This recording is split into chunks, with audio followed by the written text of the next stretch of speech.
What's going on? It's Astronaut H, and this is the What More Do You Want Network. Now, in this video, I will be discussing tonight's game between the Chicago Bulls and Dallas Mavericks, and of course, this is my Bulls report. Now, before I get into the actual game that was played between these two teams, if you don't know, now you know the news.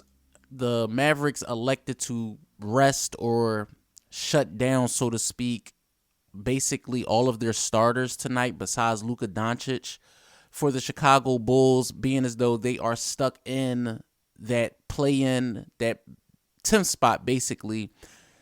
They elected to rest some of their players also, which was Zach LaVine, DeMar DeRozan, and Patrick Beverley. So you got to see Nikola Vucevic with the likes of Ayo Dosunmu, Kobe White, and Patrick Williams. Luka Doncic did actually play in this game, so that was one of the starters that played out there with, I believe, Reggie Bullock also as a starter for the Dallas Mavericks. But I will say this, right, about resting players, about, selling fans short in one quick statement. It's a disservice to the game and the league, but also as a fan of the NBA, I think seeing players rest when healthy is not a good thing for the brand of basketball that the NBA wants to put out there for the fans. Now, of course, like I said, I started off with the lineups. Now, you did see Reggie with the first basket for the Mavericks and Vucevic with the first basket for Chicago. Now, you did see a three by Kobe White. Alex Caruso did play in this game, and he did have some big moments. You did see Bulls threes early. Vucevic paints in the point, and the Bulls were up by 7 early. That didn't last long. The Bulls were giving up open threes to the Mavericks. You've seen Luka Doncic start to have his way by attacking Dalen Terry mostly. The Mavericks did end up going on an 11-0 run at one point in the first quarter. You did see Kobe White come in with his mid-range, and the Bulls bench started to actually make an impact, but the Chicago Bulls found themselves down after the first 12 minutes of this basketball game by a score of 29-26. Now, in the second quarter, you seen Luka did get the first basket of the second quarter, but that was it for him. His night was basically over after that. He scored, and then Jason Kidd elected to foul and take him out the basketball game. Now, that didn't stop the Mavericks from scoring because they did go on a 10-0 run after that, but you did see Kobe White continue to get to the rim. Patrick Williams was probably the most aggressive Chicago Bull in this basketball game. You seen him with some threes. You seen the Bulls but they were clawing. The Bulls just could not get from up under the Dallas Mavericks, so to speak. They were down 10, but you did see Patrick Williams' offense. And that's one thing I will say about tonight's game. You've seen a different Patrick Williams when there's no Zach LaVine and no DeMar DeRozan on the floor with him. You've seen him take the offensive reins and be the most aggressive player offensively for the Chicago Bulls. You did see the Bulls chip the lead away and go down by 8. Now, Markieff Morris was one of the bright spots for the Mavericks in this basketball game because he came in and at one point he had scored, I believe it was 2 threes, a turnaround jump shot. I mean, his second quarter was definitely big for them. You've seen, again, the Mavericks threes just continued to fall. Vucevic was getting into the post, and that's one thing I did miss in this game. I would have liked to see Vucevic touch the ball a whole lot more in tonight's game because seeing Vucevic get the basketball in the paint, they were double teaming him instantly, and that was leading to a lot of open jump shots for perimeter shooters. Now the Mavs, you do see a three by Vucevic in the late stages of the second quarter. But again, like I always say, one good shot deserves another. You've seen a half-court heave made by the Dallas Mavericks, and the Mavericks were up by 13 at the half. After the first 24 minutes of basketball, I honestly said the Dallas Mavericks looked like the team that wanted this game. The Bulls they looked a little laxed. The offense did not look good at times in the first half. It was a lot of turnovers by Chicago. And I just looked at it as it's the last few games of the season, and they're just going through the process, going through the motions, so to speak. Now, you did see the Mavericks with what their three was just the story of the basketball game, especially in the third. You seen Patrick Williams mid-range. The Bulls, they were out of place defensively, especially on one play where I seen Vucevic and Patrick Williams were not on the same page. You seen Patrick Williams up the top of the key and Vucevic just out of place, and the Mavericks were able to get a backdoor dunk. You seen Kobe White 3, but the Bulls found themselves down 13 early in the third.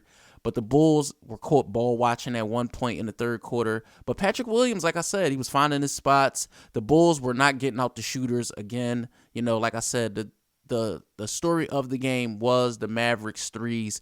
But the Bulls do get closer due to Patrick Williams being aggressive.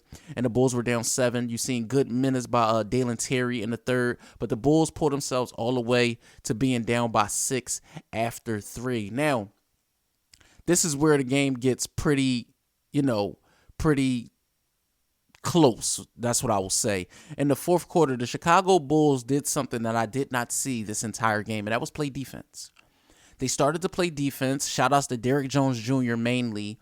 And, other bench players, they put in Terry Taylor, never heard of him, and he was an impact. They put in Carlik Jones. He was another impact piece for them tonight. Javonte Green was another impact piece for them tonight.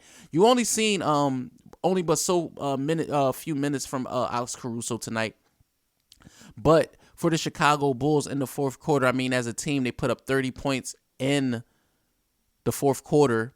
And in the second half alone, the Bulls put up 61 points to the Dallas Mavericks 45. And that was the most telling story of the game. Especially late stages of the game, you seen Patrick Williams tell the team basically get on his back.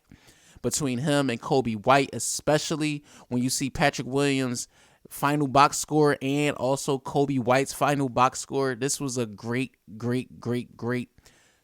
I will say, feather in the cap for a regular season for both of those guys, because we know the talks about, is Kobe White a 1? Is he a 2? Who's going to be the proverbial point guard now that Lonzo Ball won't be around, and things like that, and the chirps about Patrick Williams, this is third year, and XYZ, and what should the Bulls move on from him, and things like that. Sometimes you have to let these young guys grow, and grow together is the best thing that I think that Patrick Williams and Kobe White was able to do. The Chicago Bulls defense was the main reason why they were able to get close in this basketball game late, tie the game late, and ultimately take the lead and win tonight's basketball game by a final score.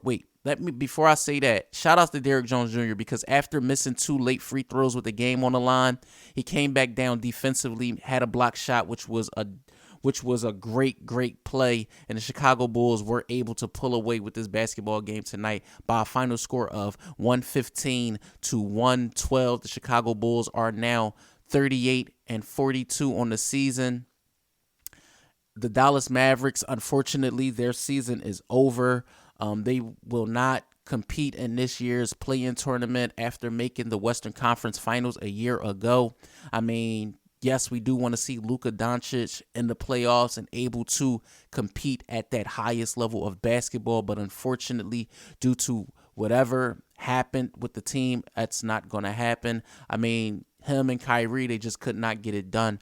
Fortunately for the Bulls, they do face off against a team in the play-in coming up this week, and honestly, looking back on this game and looking ahead, before they even go to the play-in, they do have one more game left, and that is against the Detroit Pistons on Sunday.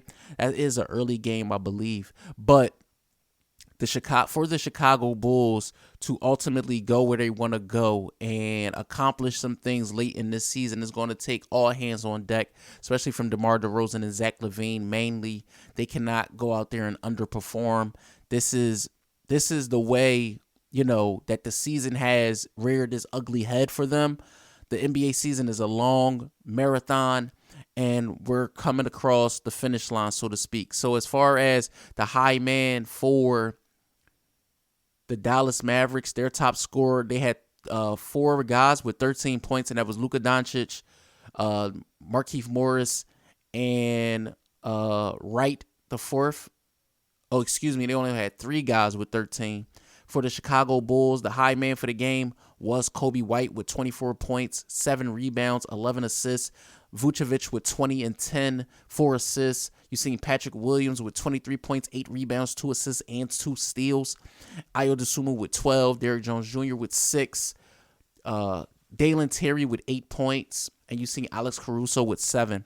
And like I said, the Chicago Bulls season finale is against a team, again, another rebuilding team, another team that, at the end of the day, they should be able to beat, and that is the Detroit Pistons. But again, the Pistons have a young core and guys like Jaden Ivey, Killian Hayes, Jalen Duren, also James Weissman, who's found an emergence there along the lines with guys like Marvin Bagley. So we will see how the season comes to an end for the Chicago Bulls, the regular season, so to speak, before they move on into the play-in tournament next week.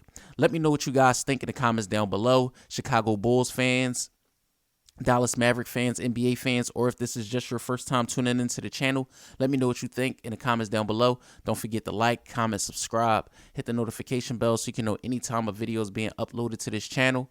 It's Astronaut H. This is the What More Do You Want Network, and I catch you guys on the next video.